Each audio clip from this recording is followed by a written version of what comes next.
So first of all, thanks for having me. As mentioned, I'm going to talk about the ins and outs on switching to a gluten-free lifestyle, but also why, what gluten is it really bad for us, and lots of other things, bits and pieces. So first of all, who am I? I am a health coach. I work with people who are diagnosed with celiac disease or need to go onto a gluten-free lifestyle. I also do online gluten-free baking classes on a monthly basis. So before 2010, I worked in IT. I was traveling a lot, not leading a healthy lifestyle, even though I do enjoy being healthy and eating healthily. I found it really hard and I really struggled to combine a super busy life with a healthy lifestyle. So my fridge was always empty because I was never at home, except for a bag of carrots because I love carrots. And that was about it. My freezer was full because my mum was very into batch cooking. So I myself am very into batch cooking as well. But that's probably where it ended. 2010, I had enough of it. Actually, tomorrow will be 15 years. Which is quite exciting. And I started off as a personal trainer, enjoyed what I was doing, but I realized that to really help people with, getting proper results, I needed to add more than just the exercise bit, because we all know we need to exercise, but, is that enough? No. So I did a nutrition course and I added a nutrition bit. And again, I realized that, like myself, we knew what we needed to eat, but the question is, why don't we do it? So I looked at mindset, I looked at habits, sleep, stress, and then I offered a full package for changing your lifestyle. 2023, I was quite ill, and I got diagnosed with celiac disease myself. And so I realized that actually the change for me personally was not as hard as probably anyone else, because I know how to be healthy, I know how to eat healthily, I know how to read food labels, I know what gluten is in the first place. And yes, it was a crash course for me, but it probably took me only a few weeks compared to someone else who might be struggle for much longer. I got diagnosed privately. I was sent to a dietitian a week later. Most people that get diagnosed in the NHS, and we're going to talk about that in a minute as well, do never see a dietitian. So they get the diagnosis, off you go and lead a gluten-free life. What do I do now? And there's lots of things that we might not think about when we talk about gluten-free. Before that, I wrote a book called 5 Simple Steps to Releasing the Real You, which was very focused on changing your lifestyle and weight loss, which was my focus beforehand. So available on Amazon, but I have a few copies here if anyone is interested at the end. So let's go into what gluten actually is. So what is gluten? Because when we talk about gluten, everyone thinks about bread, potentially about pasta as well. So wheat obviously is gluten, but we don't think about rye, because rye bread, as we know, that big brown thing, that slice, which is wheat-free, is still gluten. And actually in rye there's way more gluten than there is in wheat. Barley is got gluten in it as well.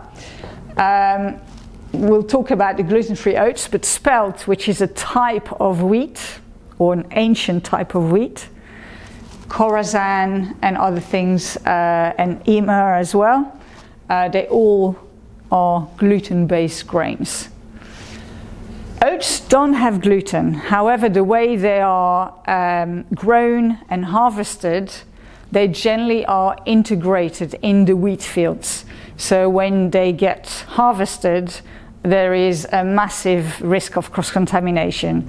So unless oats are grown separately and harvested separately, they are not considered gluten-free.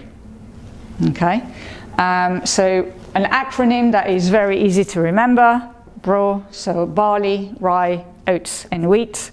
That's kind of easy to remember when it comes to gluten. And gluten is just a protein, okay? It's protein that actually helps food stick together. So if you think of, if you ever made bread, or you've seen sourdough, for instance, a slice of sourdough with the holes and the crumb holding together, that's what gluten does, and it gives it the elasticity as well. So nothing wrong with gluten as such, but obviously for some people it is not great.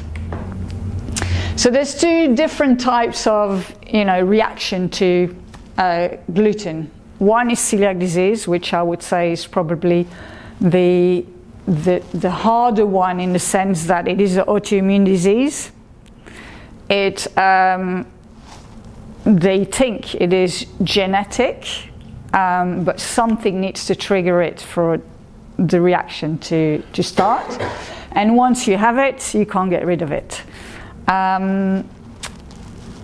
It damages the insides, so your small intestine. There's some villi, for those that know, like finger-like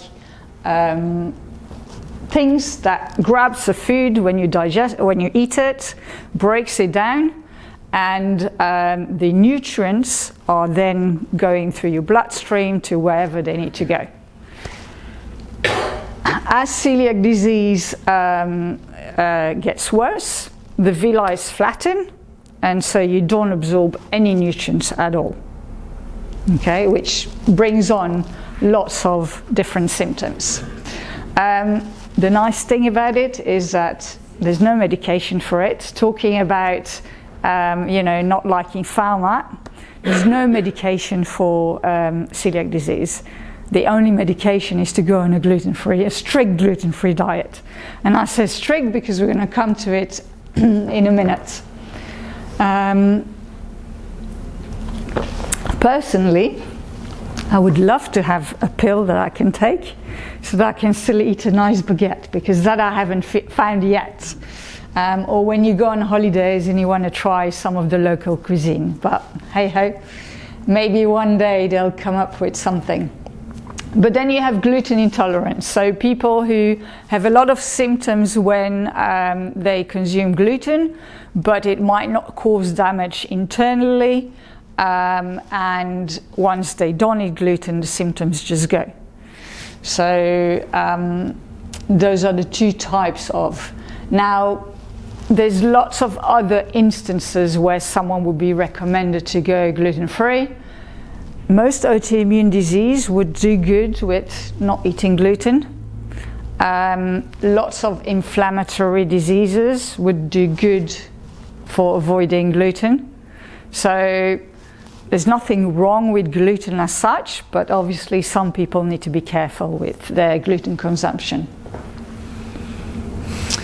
Symptoms. There's about over 100 different symptoms, okay, for gluten intolerance or definitely celiac disease. Now, lots of these symptoms that you're going to see up there are common symptoms. Being very tired, having tummy ache, constipation, diarrhea, being low on iron, B12 deficiency, D deficiency, which most of us are generally, aches and pains, inflamed gums, all kinds, skin rash, all kinds of symptoms that often are associated to so many other diseases or other things that it's really hard to pinpoint the one thing to gluten as such. Osteoporosis, women over the age of 50, 55, 60, it's very common. Aches and pains as we get older, Who doesn't have aches and pains? Stomach pain, you eat something a bit too much sugar or a bit too much that, and you kind of feel uncomfortable. Mouth ulcers can be caused from lots of different things. Miscarriages, lots of them are unexplained. Moodiness, depression. There's so many different things that have those kind of symptoms. In children though, there's sudden weight loss and lack of growth that are very, very common as well. So it's actually brittle nails, again, something that happens for all kinds of different reasons.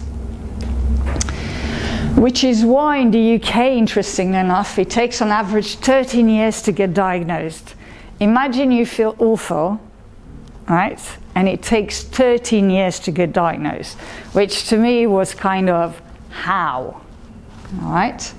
I was very, very lucky in the sense that I obviously don't know what triggered it personally, but I was only properly ill for about 6 weeks. But when I say properly ill, I'm like properly ill. I was walking on the street, felt dizzy. I was bloated, which you can again say from whatever. I couldn't go through a day without having a nap. I was mostly on the loo. I don't know how many times a day. I had some symptoms that I didn't even realize, by the way. I had early menopause, which potentially is related. Who knows? I had massively inflamed gums. I actually, funnily enough, after I got diagnosed, changed dentist. And she wanted to send me to this crazy expensive treatment, gum treatment. And I said, look, I haven't been to the dentist for 3 years, so let's see how it goes. I promise I'll come every 3 months and we'll do a proper clean, and let's see in a year's time what happens. 6 months ago, I went to see her, and she said, I don't know what you've been doing, but your mouth looks so much better. I'm like, well, I haven't done anything different, except for changing my diet. So I had a rash on my foot that I didn't realize, but that disappeared. I mean, it was there. I knew it was there, but you go to the doctor, all they give you is a whatever cream. So I didn't even bother. But that totally disappeared. Brain fog. I seriously did not realize how brain fogged I was. But moodiness, forgetfulness, all that, I actually now realize how detached I got at certain stages from things that I was very into, that I totally lost interest of.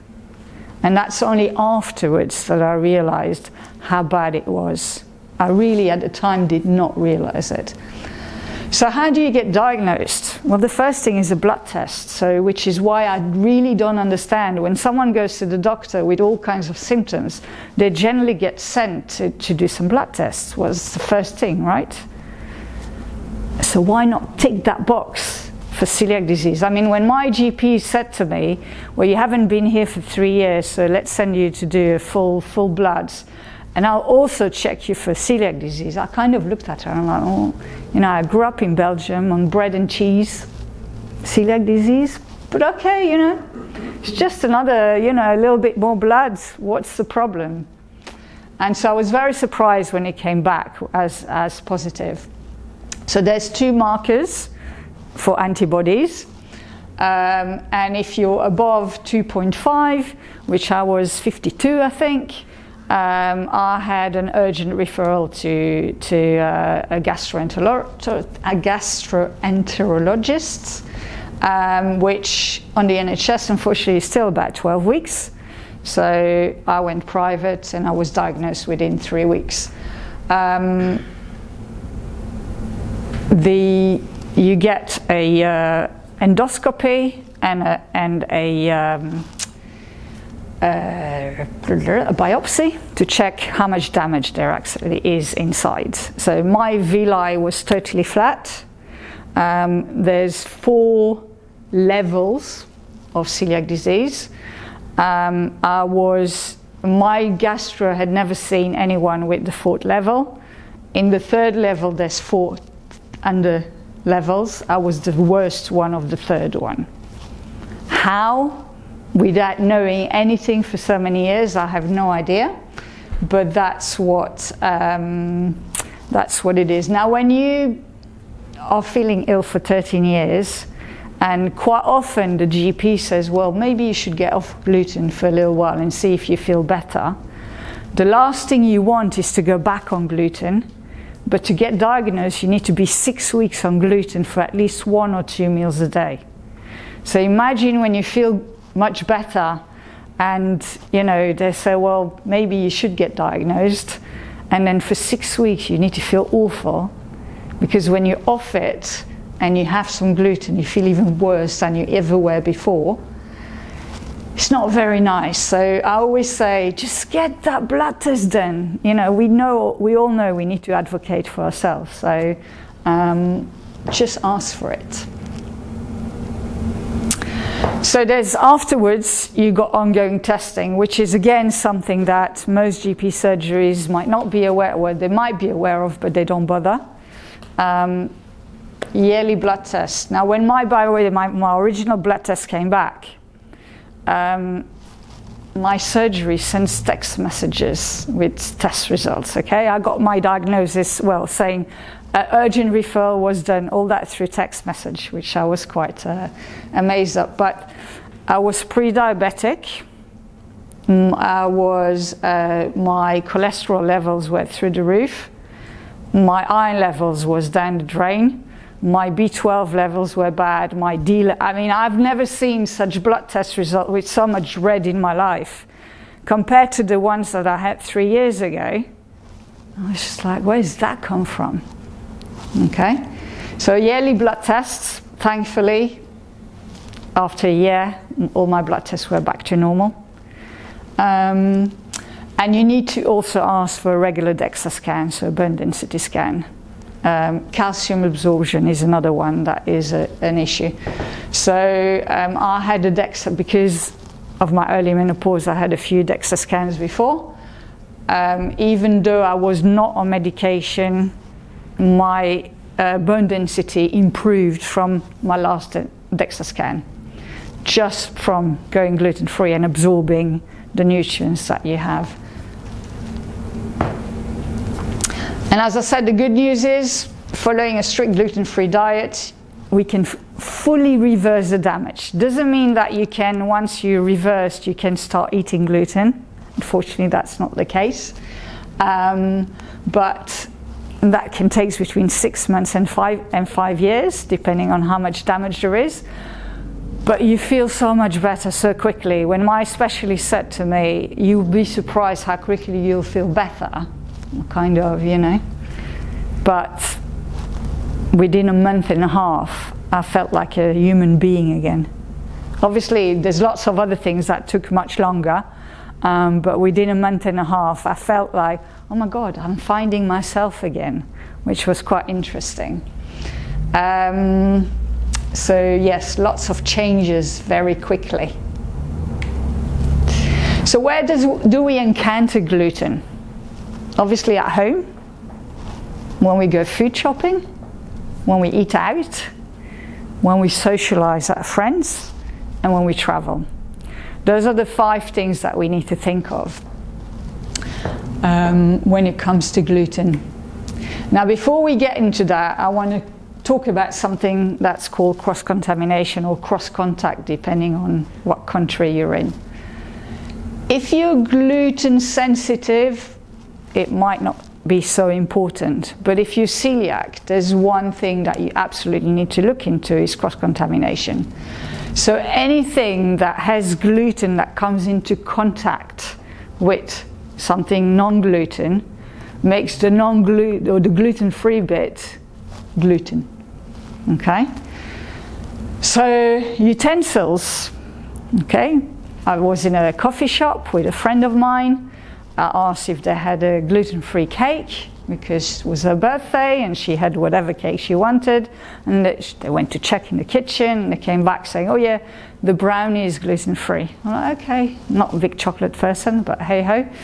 I went for the brownie, or I wanted to go for the brownie, until the waitress took my friend's cake and then with the same tongs took my brownie.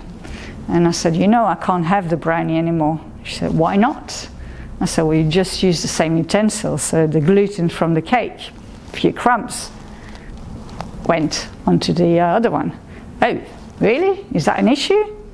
I'm like, for me it is, yes. Surfaces. So utensils, let's go back to utensils. So there's obviously the serving spoons and stuff, but chopping boards. There's chopping boards, plastic, wood. When you chop, you've got some ridges. You can't really clean it properly. Wooden spoons. So I use silicone spatulas.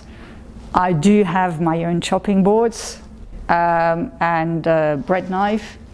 So things like, little things like that you might want to have a think of. Now think about it when you go to friends, okay?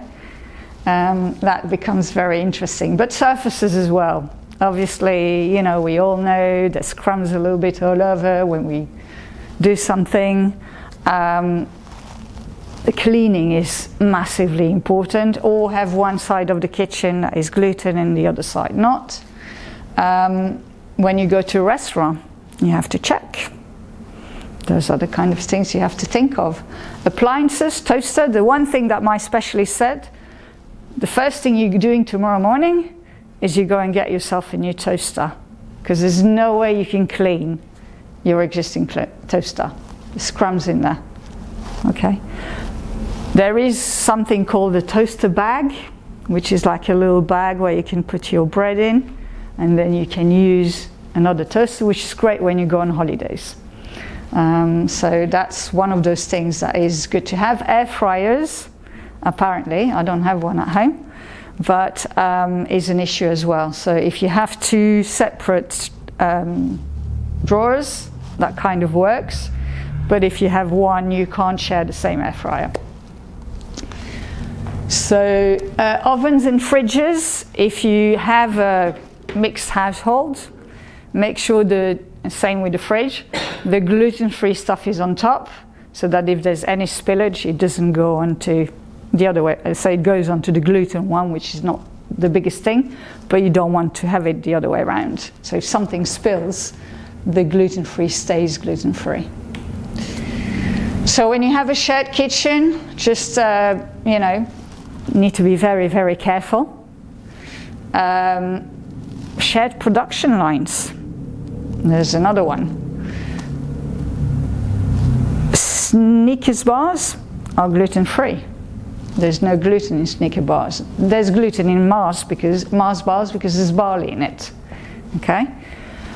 But they made separately, all good and well. When you have a celebration box, they're all packed on the same production line.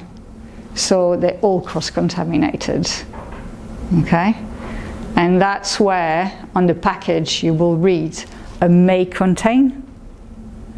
So it's one of the things that you really need to be careful about. And one crumb is enough to cause a reaction. So it's really about one of those things that you don't want to do. So at home you have the choice. You go all full on gluten-free, or you have a mix. But if you have a mixed household, you need to be really careful. I know lots of people who have kids or families. At home they're gluten-free, but out they let the kids eat whatever they want. And there's some others that are just mixed, and it's, you know, you just need to be aware of, especially when you have kids that put their hands everywhere. It's not easy. Separate utensils, as I said, separate toaster, ovens and fridge, but also butter, jams, spreads, knife, toast, knife, toast, your jam, your spread, your butter, is contaminated.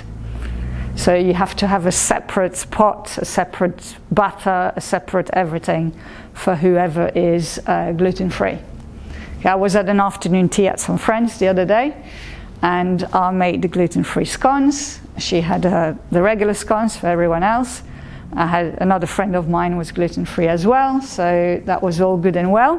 And I called her ahead of time and I said, would you mind putting a bit of cream and jam on the side so that even realize we're doing? Yeah, a few months ago, I was at my brother's for dinner, and there was hummus on the table and a few other bits and pieces, and we all initially put some on our plate, all good and well, and then I saw my brother go with his pita, zump, in the plate full of the hummus, and I said, I'm not telling you off, but do you realize that I now can't have any of the hummus anymore? I can't have a second serve. Why not? I said, you just went with your pita bread. Oh, I didn't think of that. We all do so many things without even thinking. And that's where the awareness is so important, because seriously, on a day-to-day basis, I see it all the time. And we're going to talk about it in a minute when we have friends over. It's an interesting one as well. But let's go for food shopping. So we're very lucky that in the UK and Europe, it's one of those things that stayed even after Brexit, that all allergens need to be noted in bold on your packaging. So it's quite easy to know. Okay, so again, barley, rye, oats, unless they're clearly noted as gluten-free, and wheat, they all need to be noted in bold on our packaging. It's a bit harder when you're abroad and you don't know all the language or anything else, but yes. And we also need, by law, to put any may contain warning on if there is a risk of cross-contamination. Now, some producers, manufacturers put a may contain just to cover themselves, but they actually are okay, but you don't want to take a risk if you're celiac. So learning to read food labels is probably one of the most important thing, and we all know, I mean, that's one of the things that I used to tell my clients even before, is, you know, when it came to healthy lifestyle, weight loss, whatever it was, is read food labels, because you want to know what's in stuff. At the time, it was probably more about sugar, you know, and all the other bits and pieces that are ultra-processed bits that are in food. But in this case, it's definitely, when it comes to gluten, the stuff. So I need to avoid the may contain. My friend who's gluten sensitive, she said, I don't have any issues with may contain, because that doesn't bother her too much, doesn't affect her too much. You don't have to have specifically gluten-free stuff, noted gluten-free stuff, to be gluten-free. There's a hell of a lot of products out there that are gluten-free naturally as well. There's actually more and more stuff, processed food, that uses, instead of using wheat, uses starches, which obviously is much better, for me anyway. But that doesn't make it healthy per se. Okay, one of the things when it comes to food shopping that I always say is, when you look at the free from aisle, is if we think about ultra processed food, it's ultra processed food. Okay, now to me, if you have a digestive issue, why would you want to eat ultra processed food? It's true, for many people it makes life easy. You know, they go get the bread, they go get the biscuits, they go get the pasta, they go get the sauces that are already made and all that kind of stuff. But why would you eat all that rubbish if you have a digestive issue, a gut issue? That to me doesn't make any sense. It's, to me, even more important to cook from scratch and get your body the nutrients that it was deprived for me, I don't know how long, probably maximum 3 years. for someone else might be up to 13 years or 15 years. Why would you want to eat all that? I don't know. So that's when it comes to food shopping. For convenience, it's nice. It's always good to have, a packet of biscuits with you. Oh, by the way, I always have a snack with me in my bag. I do not go out of the house without a snack, because you can't just go to any shop and buy something quickly if you get stuck somewhere. Now, stuff that you would potentially shop for that you might not think has gluten in it. Lots of soup have flour in it, just a tick in it. Okay, so if you buy soup. Soy sauce has wheat in it. Licorice has wheat in it. I love licorice. Thankfully in the Netherlands they have licorice without wheat. Smarties has wheat in it. Most chocolates has barley in it because of the colour and the flavour. Squashes, the barley and whatever fruit, it's got barley in it. What else is there that's surprising that you might not? Brown sauce. Branston pickles, they now came out, they changed their recipe and is now gluten-free, but up to 2 months ago it wasn't. Marmite has, I'm not sure if it's wheat or barley that's in it, but yes, it's not gluten-free either. So there's a lot of things that you wouldn't even think of, but go to a Japanese restaurant and you're just like, what do we do now? So thankfully many of them have gluten-free or tamari sauce, which is naturally gluten-free, as opposed to a different flavor, but you can get away with it. But eating out is going into eating out. You got some approved restaurants. So there's a charity called Coeliac UK, which is the main charity for celiac disease, and they go to certain restaurants and check their processes. And so there are quite a bunch of celiac approved restaurants. Some are delicious, some are one where I wouldn't really go to, Pizza Express. Don't think their pizzas were nice before, so there's no reason why I would go now. But never been to Honest Burger, but pho is quite nice actually. They have lovely soups, and when you go in there, they ask if anyone has any intolerances or needs something special. I think 98% of their menu is gluten-free. They have, for whatever reason, they have spring rolls that are not gluten-free, and I think a beer that's not gluten-free. All the rest is gluten-free, which is quite nice. You can go with, a coat when you go. They have a separate menu, and they prepare the food in a separate area in their kitchen. But other than that, most restaurants, all restaurants, not most, should have an allergen menu. Sometimes you get a folder like that, and then you have to go through it and try and find out what you can and can't eat, because the waiter has no clue. The person in the kitchen sometimes has no clue either. It's quite interesting. It's quite scary actually when you think about it. And there's more and more you hear about the news, be it from nuts or be it from dairy, or the few girls that not that long ago passed away.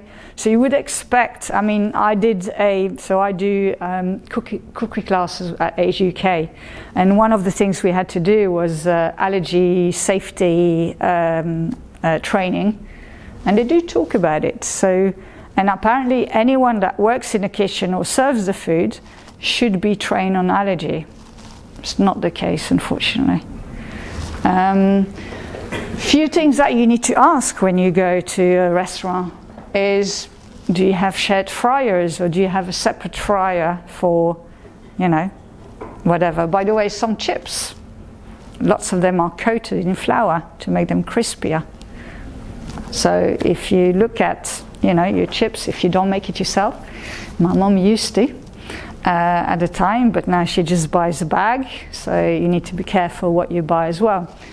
But do you fry in the same oil your onion rings and your chips, or do you have separate fryers? That's the one question I always have to ask. Okay, separate utensils as well. I was in a Japanese restaurant, which I thought was amazing. Their menu was clearly indicated what was gluten-free, what was not. And when I asked for gluten-free soy sauce, they said, do you care about cross-contamination? And I kind of looked at him and I'm like, what do you mean? I said, well, if you do, we'll take a new chopping board and a new knife and we'll change gloves and we'll prepare your food on that. I'm like, fab. You know, so some people are aware, but those are the questions that you really need to ask, because obviously using the same, you know, gloves, going from one to another, cross-contamination happens. So I always ask questions, and actually in a restaurant I really don't care. I pay for the food. I know that sounds funny, but I pay for the food. I'll ask as many questions as I want, and if I'm comfortable, I'll eat. If I'm not comfortable, I won't eat. But when you go out with friends, it's quite hard, though. I have to admit, it can feel a pain. But the hardest to me, and I think for everyone, is socializing at friends. Because in a restaurant, they know they should follow some hygiene rules and preparation rules. At friends, I mean, when you cook at home, do you have a spoon for all your pots and pans when you cook? Not always. The wooden spoon sometimes goes from one to the other. Happens, you know. So you got two choices. I always tell my friends, I'm very happy to bring my own food, and then you don't have to worry about it.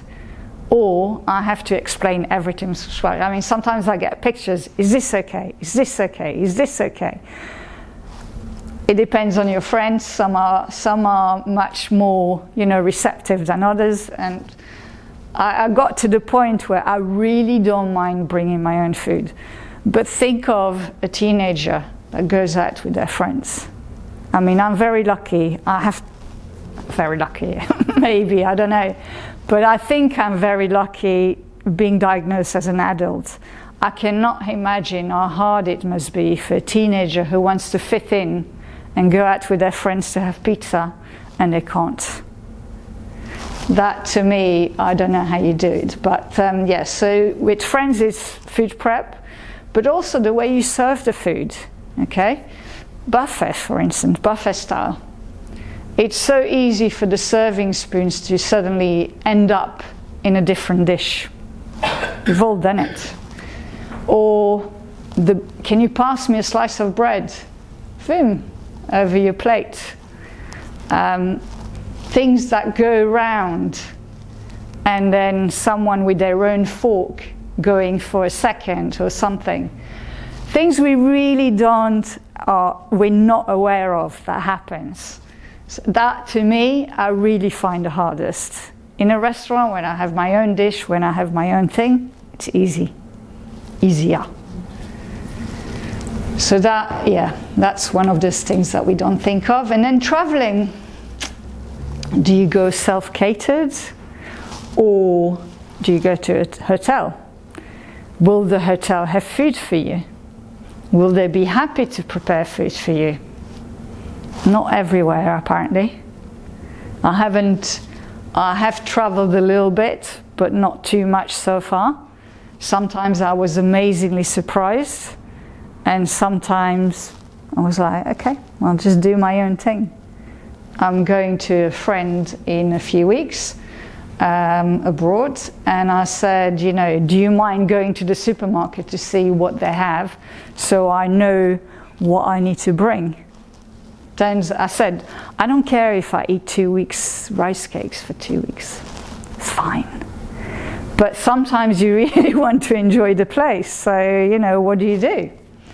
There are allergy cards in different languages that you can purchase, especially when you go to a place where you don't really know the language. So you can show. Doesn't mean that they always do what it says, but you just have to see. But food availability definitely is one of those things that you need to check. Some countries are way better than others. I'm going to see my parents in Belgium at the weekend. Yes, there's stuff in the supermarket again, but you know, I'm a bread snob. Thankfully, there's a gluten-free bakery in Brussels, so my friend is bringing me bread at the station. Otherwise, I would have baked bread at home, and that's what I've been doing so far, taking bread home to have good bread. Does the hotel staff know? Do they change their gloves? What about buffets? Some places, they have a very separate buffet with gluten-free stuff, with a separate toaster and everything. Some others, they might make you food in the kitchen and bring it out. And then some airlines, which is quite interesting, you can have an extra bag with food. You generally have to bring your letter that you've been diagnosed. You have to call them in advance. It's one of those medical reasons. It's not so you have to call them in advance, say, look, I'm celiac, I've got a flight booked, and I need to take extra food with me to be safe wherever I'm going. And it might be 5 kilos, it might be 10 kilos, it might be a handbag, or it might be a bag for another suitcase. Whatever it is, but generally most airlines are quite okay with that. Obviously not liquids if it's your handbag, but any dried food or anything like that. Obviously also some countries have, when it comes to meat and other stuff. But in 2 weeks' time I'm going to South Africa. Apparently it's the spices have wheat in it, lots of the spices. There's one brand that's okay, all the others are not okay. And by the way, talking about products that do, your stock cubes, if you don't make your own stock, OXO has wheat in it. And I think in the Aldi one, there's something else in it. So you really have to look at, there's products that you would not expect gluten to be in it that has gluten in it. So there we go. Lots of things to think about when it comes to gluten. So if you have any friend or family members or anything that's gluten intolerant or celiac, and unfortunately there's, I think, more and more of them, those are the kind of stuff you need to be aware of. What does gluten look like? It's a very good question. I have never seen gluten. It's a protein, so I don't know. Yes.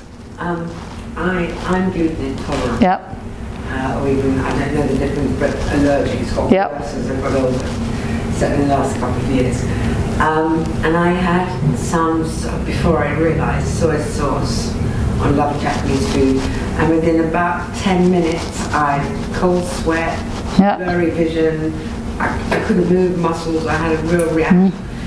But there is this gluten-free soy. Yes, there is. So, but that's most probably tamari. So they kind of. it tastes just the same. It does taste, yeah. So interesting enough, today And I buy it. You can buy it. you can buy it in Tesco's. Yeah. Is it Kikkoman? Yeah. Yeah. You do. That's the one I have as well. Yeah. So today there is a process as well to take out the gluten from even wheat. There is an Italian brand of flour, wheat flour, that is deglutenized wheat flour. It's probably the flour that makes the bread as similar to real bread. Okay, so if I make a pizza, by the way, it's okay for those that are celiac, but it's not okay for those that are wheat intolerant. So in all products that are even sometimes certified gluten-free, you can still have a little bit of gluten, up to 20 parts per million, okay? And that can be stuff that's in the air, or stuff that is in the product itself. Now, there are, for instance, some products with a tiny bit of barley in it. That's okay for celiacs, but it's not okay if you have a barley intolerance. So that's the same. Yeah. Interesting. What about soy milk? So soy milk should be okay. There's nothing. Soy has gluten? Soy sauce has wheat in it. Yeah. Oh, okay. But Yeah. soy milk? Soy milk should be fine. From the all Yeah. emulsified and Yes. rapeseed, which is disgusting. Yeah. I make my own now. Yeah. So again, when it comes to baking, for instance, because as I said, the gluten is what kind of holds it all together. If you use your same recipe with just the gluten-free flour that you buy in the supermarket, it will just become crumbly and dry as well. So gluten-free grains or starches are much more absorbent when it comes to liquid. So you need to have much more water in your recipe, or oil in your recipe, or anything that is liquid in your recipe, egg white, whatever you use that is that brings hydration to your recipe, you need to have extra of that. If you make bread, you need some kind of glue. So you can use xanthan gum, which I use when I make cakes or biscuits, but I would not use in bread. But there's a fiber called psyllium husk, which often is given to people who have constipation, and that mimics the crumb of bread. Okay. To make bread, whatever you have in the supermarket is 100% starch, nearly 100% starch, and sugar and lots of other bits and pieces in there. You need a little bit of starch. You could make do of the starch, but then you have a very dense bread. But to make it a little bit, softer, you'd have a bit of starch, a lot of gluten-free grains, and gluten-free grains are rice, quinoa, sorghum, amaranth, millet, gluten-free oats. I use teff, which is a great, very healthy grain. And there's quite a few others as well. Chickpea as well you can use. Chickpea has a bit of a flavor. Buckwheat is good as well. And you can just make bread. I mean, interestingly enough, those grains still make a sourdough starter. So you don't have to use yeast even. You can make sourdough bread. Process is a little bit different, but it can make really, really good bread. So if one uses a sourdough bread that's gluten-free, I'm really curious as to know why, because you were talking about cross-contamination, which is really informative, right? It never occurred to me. So if I have a sourdough gluten-free bread, I have a terrible acidic burning within about 10 minutes. Is that the sourdough, or maybe it's cross-contamination? It might be. So some people are sensitive to the psyllium husk, so that could be. But other than that, are you sure it's 100% gluten-free? Well, this is it. Yeah. Yeah. I've never seen a gluten-free sourdough. That wasn't from there. It was one of those. Yeah. Okay. They do. Ocado does the Good Grain Bakery, but they have a few bits. There's rapeseed oil in there and stuff like that. I mean, I put olive oil in mine. So during COVID, I started baking. By the way, like anyone else, I'd made sourdough, regular sourdough. And I made lots of other bits and pieces, so I obviously had to transfer that as well to all gluten-free, and you'd be amazed what you can make, though.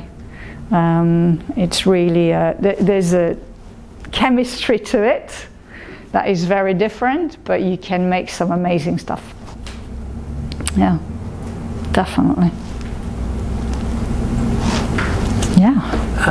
When you accidentally ingest something that you shouldn't do, how long does it take for the body to recover itself from that incident? Touch wood's never happened to me yet, because I am super careful. That's not true, it happened to me once. The longer you without gluten, the longer and the harsher the reaction will be. For some people it's a day, 2 days. For some people sometimes 3 weeks. So everyone reacts a little bit different. But the tiredness is one of those things that hits you. The bloatedness, I mean, I'd say the one time I had gluten, or there's a bit of cross-contamination, I'm 13 months pregnant, not 9 months. I'm like, can't even close my trousers. It's so bad, yeah. So, and the tiredness is what hits me, but most people have different reactions. Yeah. Yeah. So how long does it last for you? In terms of, it's the band, it's the headache and all of that, and I look about 9 months pregnant, and of course get very windy and just exhausted. And I think it's the exhausted that lasts the longest. No, yeah, I've got other things with it, but it does make you wonder. Yeah. So yeah. You mentioned about the oats that had the gluten taken out. Is that something that's readily available, or do you have to send off for it mail order? Or? So gluten-free oats you can get anywhere. And they charge you 4 times a day. The gluten-free oats, every supermarket will have some. Right. Yeah. So oats by themselves don't have gluten though. It's just that the ones that are being harvested separately and treated separately, etc. Now, some people, interestingly enough, when you get diagnosed, one of the things that my dietitian actually forgot to mention, they do tell anyone that gets diagnosed to stay off oats for 6 months, because there's a enzyme in the oats, which is I'll remember in a bit, that mimics the same reaction as gluten. Now, I didn't know that, so I went the other way around, and I said, if I don't feel better in a few months' time, I'll cut out the oats. Yeah, there's so much stuff gluten-free that has oats in it, by the way. It's one, it gives that, there's a lot of protein in oats, which helps, and it gives bulk, it gives flavor, yeah. So it's tricky if you can't have oats as well. From all I know, once you are gluten intolerant, you tend to start having lots of other intolerances popping up, which is not very nice. So I mentioned the blood type diets. They talk about sensitivity being greater if you are secretor status tested. If you're a non-secretor, which is about 25% I gather, then you have to be more strict. So whereas, say a group O, as I mentioned, should avoid wheat, if you're a non-secretor, you should avoid all grains completely. So hard to avoid all grains. By the way, in the UK, 1% of the population is celiac. Yeah. Okay.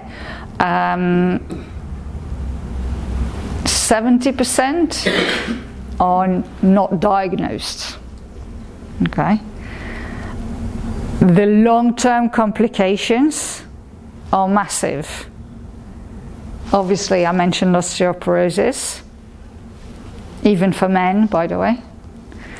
And my specialist said, if you're not careful and you're not compliant, you will have bowel cancer. But if there's one thing I can do to try and avoid it, I will. And that's how I looked at it. So there's a lot of other complications, and it's just what I find so weird is that, there's countries where automatically, if you have some digestive issues as a kid, whatever, you automatically get tested. Here it's not, and I don't know why. Might cost 20 quid to get the test done, You know, it's not, for prevention purposes, it's worth doing, obviously. Knowing how many other things can develop afterwards, it's really worth doing. So, yeah. How well is this subject covered during medical training for doctors? Not great, I would say. I was very lucky. My GP came up with it. I asked for my repeat blood test a year later, and they didn't even tick there was another GP, didn't even tick the celiac marker, which needs to be checked every year to see that it stays on track. Lots of GPs, you know, suggest to cut out gluten. Some, you know, for a few weeks to see what happens. Lots of GPs suggest to cut out gluten until you get your, I mean, there was one woman who said to me that she had the blood test done a few weeks ago. She got a referral, which was somewhere in October, okay? And the GP had said, until then, be gluten-free. I'm like, well, you realize that you need to be 6 weeks on gluten before you get your endoscopy done. She said, oh no, the GP told me to cut out gluten. So I said, go back, try and get an early appointment. And she got one on the 3rd of March. So I said, keep on eating whatever you eat. And my specialist was quite funny because I saw him, he said, you know, you have to keep on eating gluten. Again, there was a week in it. But after your endoscopy, it takes a week to get, for me, it took a week to get the biopsy results. And he said, you've got two choices now, he said to me.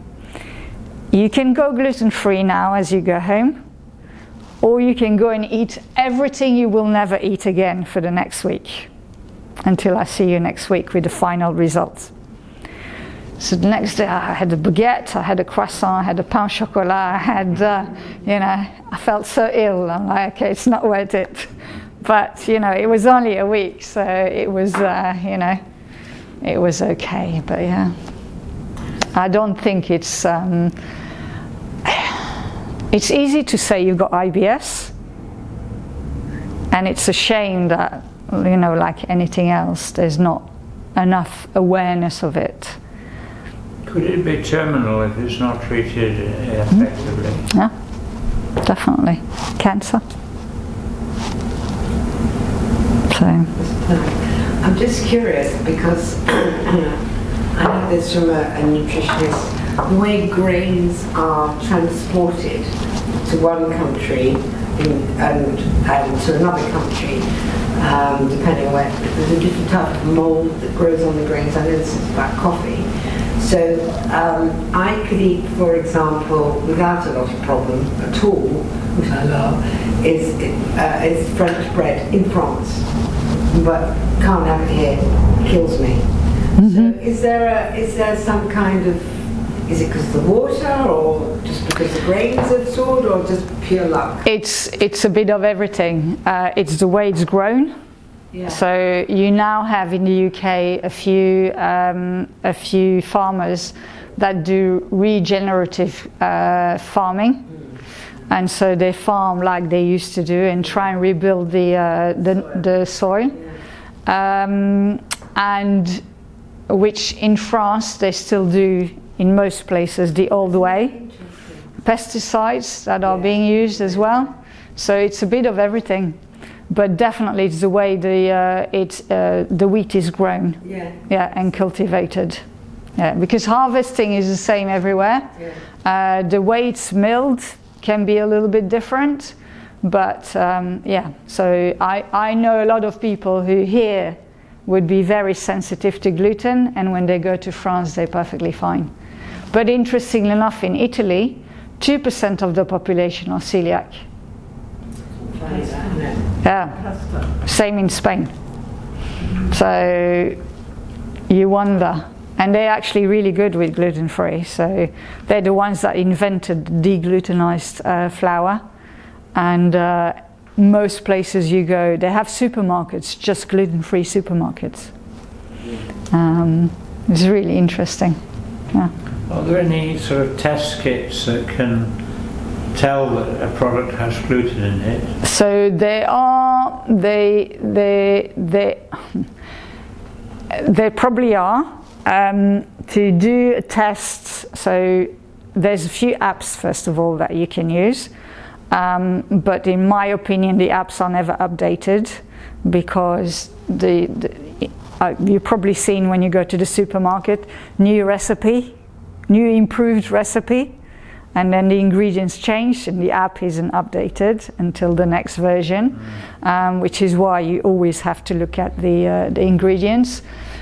There are tests, but they're very expensive. I mean, Tesco's, for instance, they have a range of gluten-free stuff, but all their other products are not in the booklet of Coeliac UK because they don't want to pay for it. Okay, so you have to pay to get that testing done, and it's quite expensive. It's one of the reasons as well, there's in the UK very few gluten-free bakeries, 100% gluten-free bakeries, because they need that constant testing, and on top of the ingredients being more expensive, you pay a lot of money for it. Yeah, which is very annoying. Coming back to David's point about medical training, actually celiac is quite well taught. I think the big problem is, as Anne was saying at the start, a lot of those symptoms are incredibly common symptoms. So as a GP, you're having to sort of sort out and be suspicious of someone having celiac when you've got maybe hundreds of people with the same symptoms who haven't got celiac, and they've just got, if you like, relatively commonplace, ordinary things, you know. So that's one big problem. But at the same time, it's true. But if you already send someone to do blood tests, just tick the box. Well, taking it one step further back, I was going to ask: do you think DNA will be an answer? Because obviously, babies are screened for a small number of things routinely, but it's coming in that they're having a full DNA total profile done. Does it show up on that, celiac? So it is genetic. I don't know what gene it is, but obviously it might not show up. It's an autoimmune disease, so it has to be triggered by something. Now, if someone in the family has celiac disease, they do suggest everyone else gets tested. Yeah. My parents got tested. They're not anything. My brother got tested, nothing. My nieces got tested, nothing either. So I don't know. If it is DNA detectable, like diabetes, for example, you can then be on the lookout. You can be, yes. Yeah, definitely. The rare phenylketonuria, they're on a PKU diet right from the word go, and they don't normally. So, same with celiac, perhaps, if you're screened, if this comes in, which it will, I think, then everyone will be flagged. Imagine that screening, how much it costs compared to just doing a blood test. It's quite crazy, isn't it, to think about that? It's come down incredibly from when it was first done. I can remember when the first rich person paid to have their total profile done, and it cost megabucks. Yeah. But now it's peanuts by comparison. But then it's even less when it's done routinely. True. But it's also then about, having the GP go back and look at, that testing and say, well, actually, you had this and this. So there's a lot of training involved in there as well, which is quite an interesting one. And obviously, change surgery, so you have to have centralized database. I come from IT security. Get that data transferred safely and all that. Because this is going to be very interesting. You move countries, your DNA screening goes or doesn't go.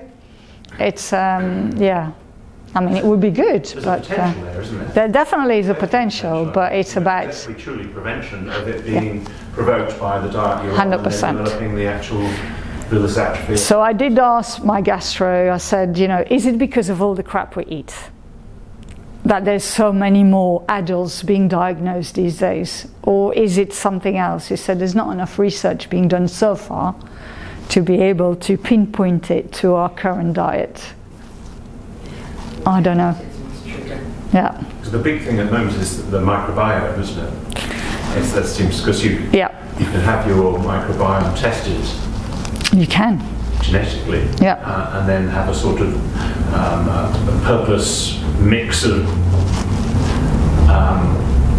supplements of gut organisms, whether it's all the rare ones, not just lactobacilli and all the rest of it. It's probably like any autoimmune disease, as long as you kind of keep your body healthy and you're not stressed and you're not this and you're not that, might never trigger.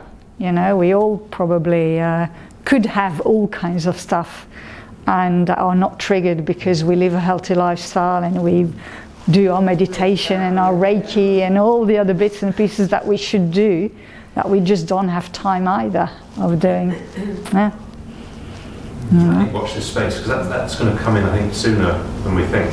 The other thing, going back to the blood type diets, is that the Adamo manufacture a thing called Deflect, where you take capsules, say you're going to go out and you're going to have to eat meat or something that is not what you should eat for your blood type, then you take a couple of Deflect capsules and that sort of forms a bit of a barrier. I don't know how it's the same with the lactose tablets. If you're going to have something that, there's a birthday cake or whatever, you take a tablet and then you have your cake and you're fine. I'm waiting for that when it comes to gluten, just for my baguette. I was in Paris last week and went to see, so they have 4 100% gluten-free bakeries in Paris. Some have even 11 branches. It's amazing what they have, but their bread is a bit disappointing and I couldn't find any baguette, so still waiting for that. But apparently with the deglutenized flour, you can make a nice baguette. So that's mine next. I've got 2 bags at home. It's £8 a kilo, by the way. That's my next challenge. Will you be doing baking lessons in your classes for that? Potentially, although flour is so expensive that people might not invest in it. But earlier this week, we made a nice focaccia. And by the way, my taste testers are my nieces. They're not, or my sister-in-law. Anyone that's not gluten-free, I give them whatever I make and say, if you can't guess it's gluten-free, it's good. So the focaccia got the thumbs up. The gluten-free products, do they have more ingredients in them, and are they more processed? Yeah. Massively. So take digestive biscuit, which probably already has, God knows, 15 ingredients in it. You're going to have even more in the gluten-free one.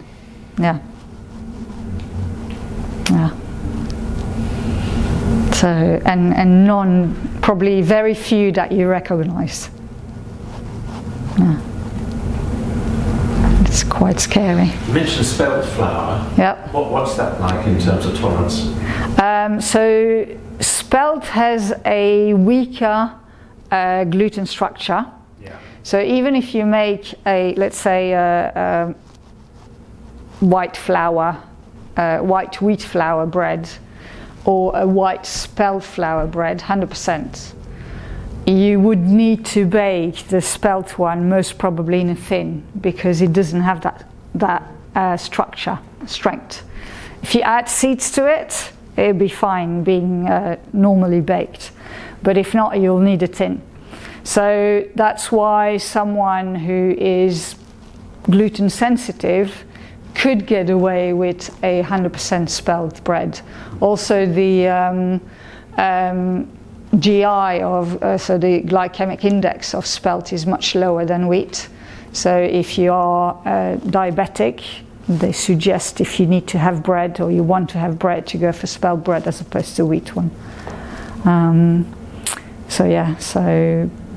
But it still has gluten in it. Yes. Just that the structure is weaker. We had a whole village health food shop that's shut down, or the owner has retired. I'm not sure. The people who've taken it over were just the shop next door. We don't know how much they're going to be catering. Do you have any recommendations to places like, Planet Organic or any of these online places that are good for ordering? So my flour, I order Shipton Mill, which is a mill in the Cotswold, Gloucestershire. They do normal flour, but they have a separate mill for gluten-free flour, all organic. So I buy my flour from them. Being a baker, I always dreamed of having there's home mills, stone. So there's a brand called Mock Mill, and there's another one called, I can't remember what. That was my dream of having. Thankfully I didn't buy one, because I would have had to buy another one. So that was my present for my diagnosis. I bought a Mock Mill, and so I mill my own grains whenever I can find them. So brown rice I mill myself, and again the nutrients that you have by grinding and baking straight away, and the flavor as well is just very, very different. You can't always find all the grains though, so that's a tricky one. But yeah, I would buy my flour, I buy at Shipton Mill. There's some other shops where you can get the psyllium husk. I buy in bulk from someone that sells stuff in bulk. But even then, you always have to check if there's a may contain or not. At least I have to check. So there's a few other vendors that do stuff. It's much more expensive when you go to Planet Organic and places like that. I mean, it's not cheap in general, but and that's one of the things that there's a few people that are trying to, to fight for, is that gluten-free products would become cheaper, or at least the ingredients. In the past, by the way, everywhere, you could get gluten-free flour and bread on prescription. Most areas have already cancelled it. In Scotland it's still good. In Wales it's still good. But anywhere else in England, it's they having less and less of it. They do sometimes for kids, but not for adults. Yeah. So it used to be you could have, I don't know, X loaves of bread a month and X kilos of flour. Oh, I remember describing it by the ton, yeah. There you go. So that's not the case anymore. So again, as a family, and then it's one of the reasons as well why there's lots of people that are not compliant, because it's so expensive. I mean, a kilo of Dove's Farm, gluten-free, or Marks and Spencer, or whatever, gluten-free flour is £2 for a kilo, when a normal pack of flour in Tesco's is 85p. You go for, and that's 1.5 kilos, by the way. You go for Matthew's Cotswold is £2.10, I think, or something, for 1.5 kilos. So, it is expensive. You also mentioned the Coeliac UK. How useful are they in providing information? They're really good. They're really good. I mean, that's one of the things my gastro said, be a member. I think it's £15 a year or £20 a year, something like that. They have dietitians on call. You can have a mentor. They're not great. I tried because I wanted to learn about baking and stuff like that, but that didn't work. But if you have normal questions, you can have someone assigned to you, and they do some webinars here and there, and they're quite proactive when it comes to that. What's the best book or YouTube video people could look at to get a good picture of this illness? Good question. I don't know. I'm sure there must be. I mean, I don't even know if on Coeliac UK they have videos. They have a lot of information, but I don't know if UK based. I haven't seen anything specific. Would you like to make one? Why not? Always happy to, if you can help someone, definitely. Okay. Yeah. Yeah. It sounds Yeah. like there's room for you to write a book. On that, yeah, that's might be our next book, definitely. But yeah, it will probably, if it is the next book, it will be combined between, you know, I mean, what I know, what I've experienced myself, but also some recipes and, you know, a mixture of the whole thing would be an interesting one, very different to what there's out there. There's a lot of cookbooks out there, and they all use, well, not all, but you know, the usual stuff. They use you know, ready-made blends of flour. They're nice recipes, but they're not really nice, if you know what I mean. They're the daily stuff that you might have, which is okay, and that's what most people do. But when you grow up on good bread, you want to have the same quality after that as well. So, yeah. I was getting the wink from the back. But Yep. It might be refreshments time. It is refreshment Do you time. want to have a break and come back just for any last? Sure. Any questions? Yeah. Germinating. And Definitely. come back for a few more questions. I use my book to help me change my lifestyle, because there was a lot about mindset, which to me was, whoa, you know, I'm going to become a pain to all my friends. I'm going to be different to everyone else. New habits that I needed to create. Yeah. So I know now for myself, if in the past, you know, I always used to be a healthy-ish eater, but now if I don't have good veg every day and protein every day, my digestive system is not working properly. Well, before that, I probably could get away with a few days. So I really had to change or look at my habits again, making sure I always have a snack with me.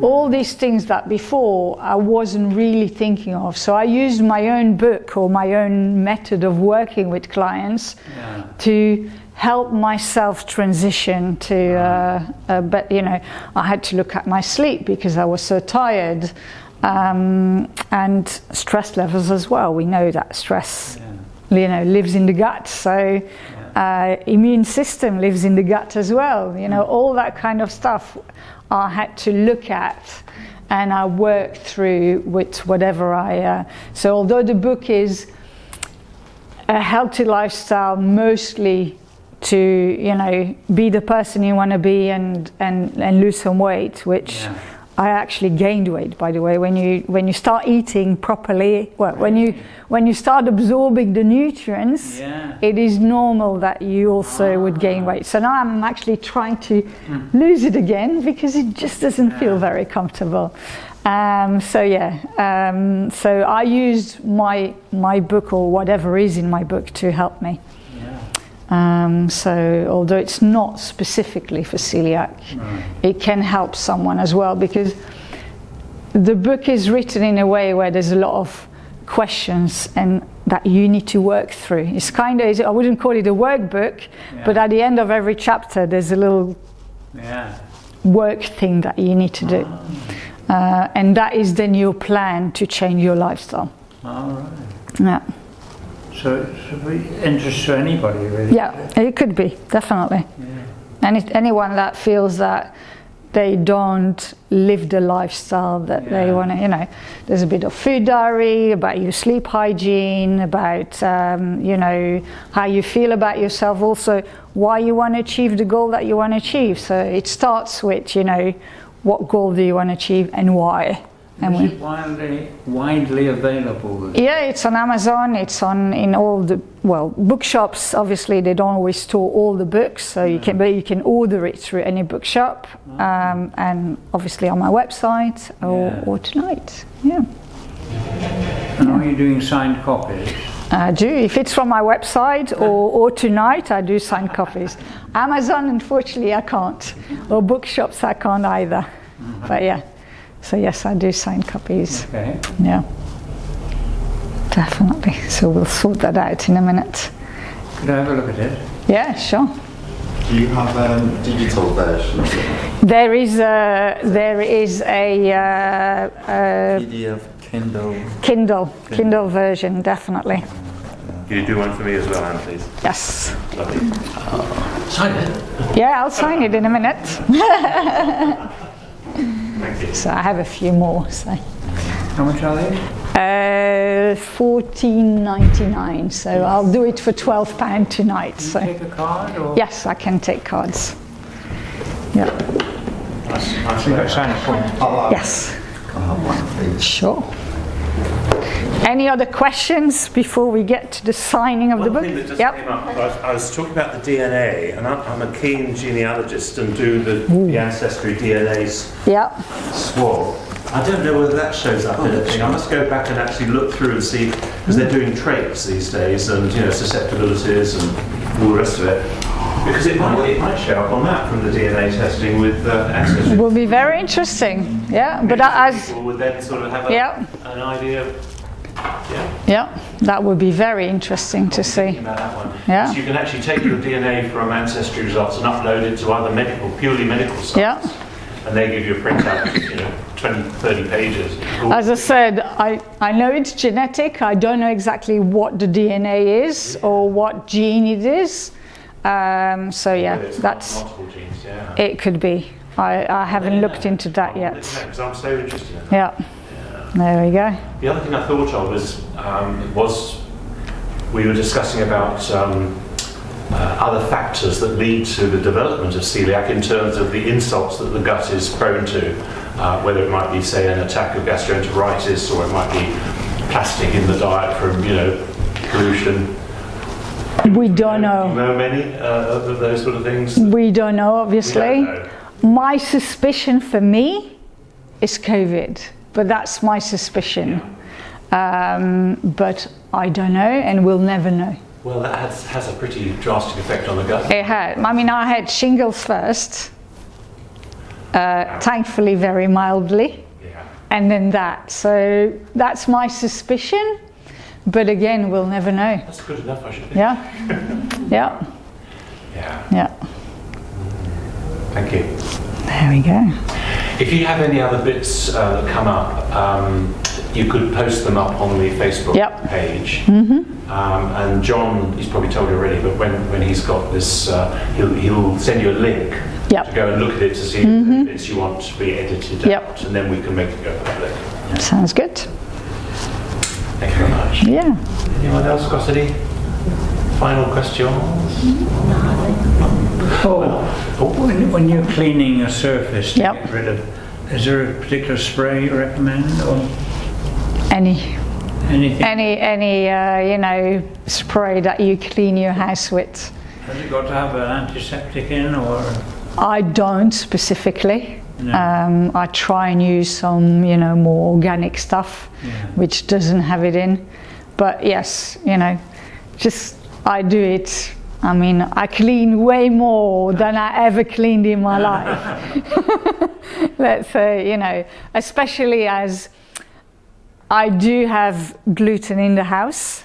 So yes, I do. And I personally, I have also separate bowls, separate spatulas, separate sponges, even though Coeliac UK says you can use the same sponge, I don't. So washing up sponge. What else do I have separate? I probably have a few extra things only. And I said to myself, if my blood tests don't get better or get back to normal, I'll stop the gluten stuff and I'll make my kitchen 100% gluten-free. Because it got back to normal, I know that my cleaning, the way I clean is good enough. Yeah. Just one final. What age can you develop celiac disease? From a baby. Really? Yeah. So obviously you won't know until they start weaning and start, having some gluten. But yeah, from baby age. And it said there's a lot of jockeys have got celiac disease because they've got stunted growth, and that's why they're small. Who knows? It's a good question. Is it? Yeah, could be. That'd be an interesting one. Yeah. But from baby age. And for them, obviously, they don't do an endoscopy. It's enough to do a few repeat blood tests. And as long as they repeatedly, over a certain amount, they deemed celiac. How would the baby behave if it had celiac disease?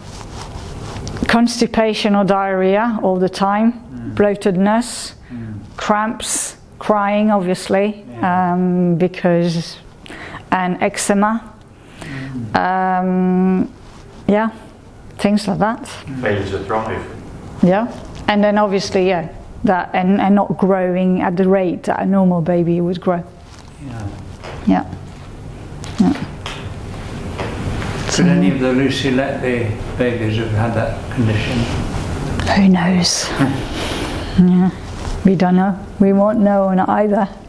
I don't know. Obviously.